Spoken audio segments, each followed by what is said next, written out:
everybody and welcome back to the channel. My name is Just Mike Plays and today we're going to be playing Football Manager Mobile 2024. Now I mentioned on social media that I'm going to be playing Football Manager 2024, a very short series that I basically look to conclude at the launch of Football Manager 2025. Now in kind of celebration, I suppose some can say, of the removal. Some might see it's happy, some might see it as a backward step. I'm hoping what they're doing is they're removing the function to be able to do international management because they're going to be reshaping it. Or, I know obviously it was only around about 6% of players actually utilise international management career. But I thought I'd kind of just celebrate the functionality and, give it a send-off, I suppose, some might say, in the fact that I'm going to be trying to win the Euros and the World Cup before Football Manager Mobile 2025 hits the Google Play Store in November. Now, rather than just being, the usual kind of international management save, I'm trying to spice it up in any way, shape or form I can. So if any of you got any ideas of what I kind of can do to kind of make this a little bit more interesting, then please let me know in the comment section down below. But we've kind of reached the pinnacle day. So it's the 17th of March 2023, and I have got to submit my team for the European Championship qualifying match. So what I've done is I've gone back to the earliest date I can start this from. So we have got some fixtures. We've actually got to qualify for the Euros. I'm not even just starting in the Euros. So we've got North Macedonia, Malta, Ukraine and Italy, which we've got to look to top our group to make sure that we, or even come second, but hopefully top the group to make sure we get that qualification place. And then obviously we'll look to see which group we draw. I don't think there's a way of choosing the real life draw from this one. Well, there can't be, because obviously at the moment we're still going to qualify for it. So I suppose there's that kind of step we've got to consider as well. But it'll be interesting to see obviously where we end up and what we kind of look at, and then obviously looking forward to the World Cup as well, that we're playing through. So hopefully we can get both of this done in first time of asking, Euros and the World Cup. The reason why I think this might be a little bit harder is because there is a few little stipulations to make this save a little bit more interesting, and we'll run through those now.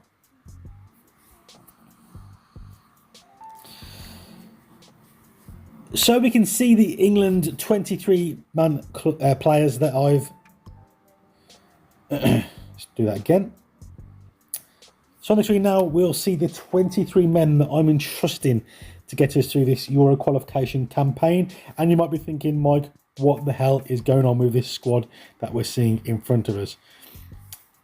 So basically, the only stipulation I've put in so far, and again, we can keep adding stipulations as we kind of go to make this a little bit more interesting. It could make it a lot harder and I could fail, and I hope we not get sacked. That would be highly embarrassing, but that is kind of what this channel loves to see. We've got some players here that some people, I'm assuming you've heard of most of these players, but you might be thinking like, what's going on here?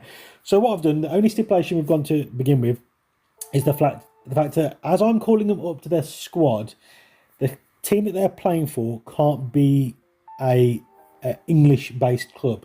So you can see we've got some players from Rangers in there, like Jack Butland, and obviously you can see that Eric Dyer, but he is currently on loan at Bayern Munich. So the current club he is playing for at the time of me calling him up to this squad is Bayern Munich. Now, if, for example, Tomori was to be picked up, I've called him into the squad, he then gets picked up by Burnley, for example.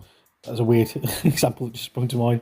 That, I'm not going to then remove him from the squad instantly. The next available, or not play him, sorry. The next availability I've got to kind of remove him from the squad, I will do that. But at the time of obviously, if a transfer does happen and I've named the squad and then I've got to play 3 or 4 games or however many games with this squad, if they do move that one, obviously there's nothing that I can do and I will be utilising them in the game. But yeah, if there's anything else that you think I should add in, like, could add other stipulations like of a certain age, maybe it's I only can call up players that aren't of a nationality of English. So obviously we've got some that have got dual nationality, like this player here, Finn Darman.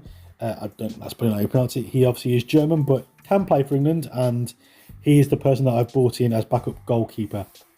So as you can see, we'll just have a quick run through, obviously, the team there. Jack Butland and Finn Darman in goal. We've got Eric Dyer, and then we've got Connor Goldson from Rangers as well. Chris Smalling and Tomori, 2 players that obviously most will know. Joe Worrell, there, obviously on loan at Batiscus at the moment. We've got James Tavernier from Rangers. We've got Maitland-Niles, obviously former of Arsenal, now playing his trade over in France. Obviously clicking one button too many there. Dijon Sterling as well, 23-year-olds playing at Rangers. We've then got Derry Jean Merkin playing in Schalke. We've got Jamie, I don't know how you pronounce that one name there, Bayonne Gittins, probably should do. Todd Cantwell, Ryan Kent, who's been linked to Leeds for about 5,000 seasons now. Alex Oxlade-Chamberlain, 29 years of age as well, currently still playing his trade out in Turkey and with Besiktas. I didn't know he was that young still. We've then got the player who, and I know currently he plays for Villa, but he is on loan. But this database was the last database loaded up by FM, the official one, not any custom-made ones. He's still currently playing for Juventus. So Samuel Ing is in the squad. Then got Charlie Webster on loan at over in Holland. I can't pronounce that team's name. Jude Bellingham, quality to obviously have him still in the team. Ruben Loftus-Cheek playing for AC Milan. We've got then Atcom playing for Ajax. Harry Kane, obviously playing his trade out in Germany. And then Tammy Abraham. So a lot of these players I think most will be familiarised with. There's a few players that maybe not so well known around the scene, but I think most of this most of this squad I know about, so I'm fairly happy overall. We'll kind of have a quick look at what I'm going to be rocking here. Just your standard Gegenpress that pretty much everyone plays. 4-2-3-1 formation. This is the kind of 11 that I'm thinking of going with in the first game of the season. The only issue I've really got, I think I've got decent depth in most positions, is for me the left back and the right back. I'm not over. To the defence as a whole, that whole back five, I'm not overly ecstatic about. But I think for most of the games we've got in bar Italy, I feel like this squad definitely should have more than about themselves to kind of get the job done. So I'm not overly too concerned. But we can obviously I'll quickly just flip through these as I'm waffling, and you can obviously have a look at what we're doing in terms of other tactics there. We've got North Macedonia first, and then we've obviously got Malta, Ukraine, and Italy. So we've got only the one game in this one. I think obviously the next team we'll be calling up will be, we've got Malta and Ukraine in that double header, and then we've got the standalone against Italy, then double header with North Macedonia and Malta, and then to finalise the qualification stage out, we've got Ukraine and Italy in a double header as well. So this one is just going to be a standalone team. I'm going to confirm the squad now. I'm not too sure if you still get a little... No. The national media are already speculating that some surprise inclusions of Charlie Webster and the notable absence of Declan... Out of all of the players, they're singing out. Charlie Webster is a surprise one, which I get that. There's got lots of surprises in this national team call-ups. But the notable absence of Declan Rice. I mean, as much as I like Declan Rice, big Declan Rice fan, I think, especially him and in that kind of central defensive midfield pivot role that he's got for England and Arsenal, I suppose. Quality player, really, really good addition to the national team, and he's putting some solid performances for us. I wouldn't say that's my first kind of go-to player, who's not on the team sheet or not even in the squad, but that's what the fans are not liking, the fact that Declan Rice isn't in this National Day squad. So what we're going to do now, guys, is we're just going to quickly fast forward through the next few days. We're going to get to the game against North Macedonia, and we're going to do the live comment against, hopefully, a nice, easy first game victory for us. We should have far too much on the pitch to be able to get this over the line. Kane obviously leading the line and captain for the team as well. There is the starting 11 on your screen. It was pretty much as I explained before. No changes at all. So Butland in goal, Sterling, Smalling, Tomori and Tavernier at the back. Oxlade-Chamberlain and Loftus-Cheek in midfield with an attacking three behind a striker of Illing, Bellingham and Sancho, and Harry Kane leading the line. Come on, boys, you got this. Right, here we go. Game is underway. Alioski. I forgot Alioski plays for North Macedonia. Leeds. Legend is probably not the right word, but definitely a hero of the Leeds. Decent start. We've managed to kind of withstand that first attack onslaught by North Macedonia. Free kick to England. That's a second free kick there, because obviously Tavernier swung the ball in, and now we've got another free kick in a slightly more advantageous position. Tavernier stepping over this one as well. Oh my God! James Tavernier's only gone and scored a goal as well from a free kick. How often do you see free kick goals these days? Look at that. The referee standing right next to him for some reason, taking him off. That obviously, I don't know how that's gone in, but for me, that's an absolute top bins kind of job. That is, goalkeeper full stretched, unable to. That's how we're seeing it in Harrod anyway. 1-0, 11 minutes on the clock. Very convincing indeed. Hopefully, you say we can just keep that kind of possession. Don't want any kind of times like these to waver on, really. We don't want anything. Butland's got that nice and easy one there for the goalkeeper. 20 odd minutes on the clock now. It's gone back to them already. Still going through with this. Oh no, it has ended. I was going to say still going through with the whole up there, which did have me slightly concerned. Winning on the possession so far, so that's good to see. Shots on target as well. Obviously they're not really. Again, I'm just kind of hoping for a really quiet, easy game for us. Chamberlain. Oh, it's intercepted, but he's managed to get the ball back into the box. Ruben's like to cheat there with an absolute scorcher of a bomb, and it's offside, I believe that was there. So far, so good from England, controlling the game as I would expect. Harry Kane is through now. I don't know where he's got that burst of speed, and again he's hit. Looked like the same spot as Tavernier did, but obviously with this little 2D match engine, we're unsure of that. But cool, calm, composed Harry Kane, lovely ball forward there. Harry Kane has done some players for pace, which you don't often see. But the England captain has managed to keep his composure and slot the ball home to take England 2-0. And I think we can kind of safely say now, I didn't really want to say but I've started now, that we should hopefully get the job done now. Oh, and that is it. Harry Kane, with his second of the game, 27 minutes, only like a few minutes after we've just gone 2-0 up. We're now 3-0 ahead. And it does mean that hopefully I can ring the changes at half-time. It's all down the left-hand side for us at the moment. Oh, look at that ball in as well. I'm not too sure what the defender was doing there, but Harry Kane rose like a salmon and gets the job done. 3-0 to England, 27 minutes on the clock. As I said, it looks like to be heading into half-time at a comfortable lead here, and it does mean that I can ring the changes. I hadn't touched the screen for long enough there, so the game was just warning me. Everyone looking motivated or composed, waiting, and obviously eager to play. To be fair, lads, I think I'm going to play probably 60-65 minutes, and then I will look to start to bring on some of these players. I didn't give a team talk. Oh, well. I mean, I don't think it overly matters. I don't think team talks, if I'm being brutally honest, work in this game. I've never really seen a massive impact. Even when you give a bad team talk, the team still seems to perform to a decent ability. Kane now. Oh no, it's nothing. Corner. Tavernier to. Oh, it's a throw-in. So how can that be a corner? That's our goal. That's why I was kind of getting slightly concerned here. I was like, hang on, how are we taking a corner from our own? I know the game sometimes has the odd moment. This is a corner now. Tavernier's to take. Very congested in that box. I probably need to have a quick look at the. I thought I'd set up the set pieces, but obviously not, because that's definitely not my usual set piece routine. I am going to look to. Actually, I'll just leave it a little bit longer. I was going to bring some changes in here now to Moray forward.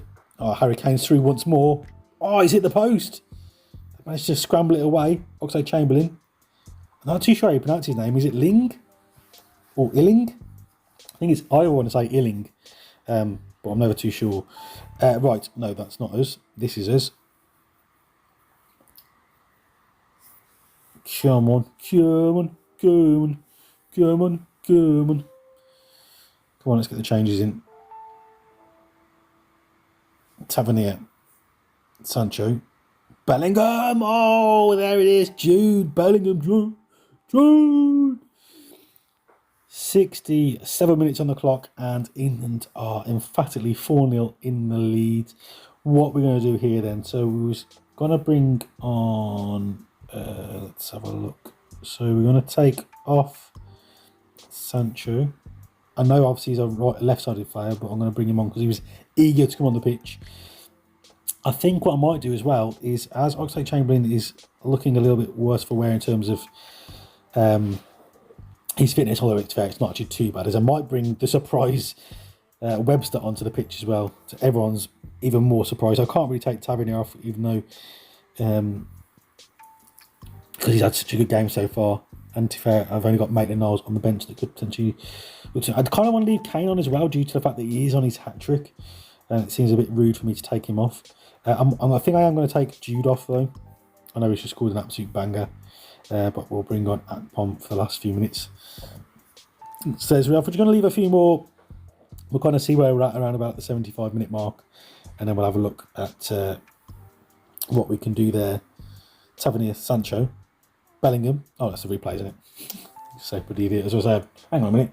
This looks very familiar. We've not really seen much for Jadon Sancho in the game. Obviously, given an opportunity to wear the England shirt once more. Not really showed us what he could offer us in an England shirt.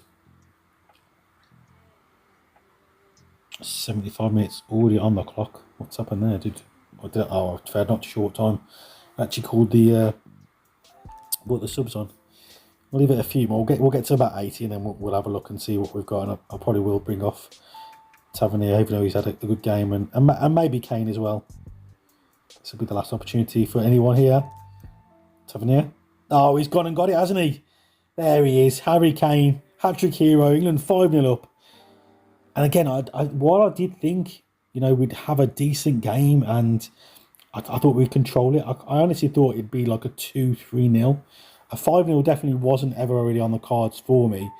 But we'll take it. This is a very convincing England performance. And I'll take hat-trick here off. Tammy Abraham will come on the pitch and make the Niles as well to see out the game now for England.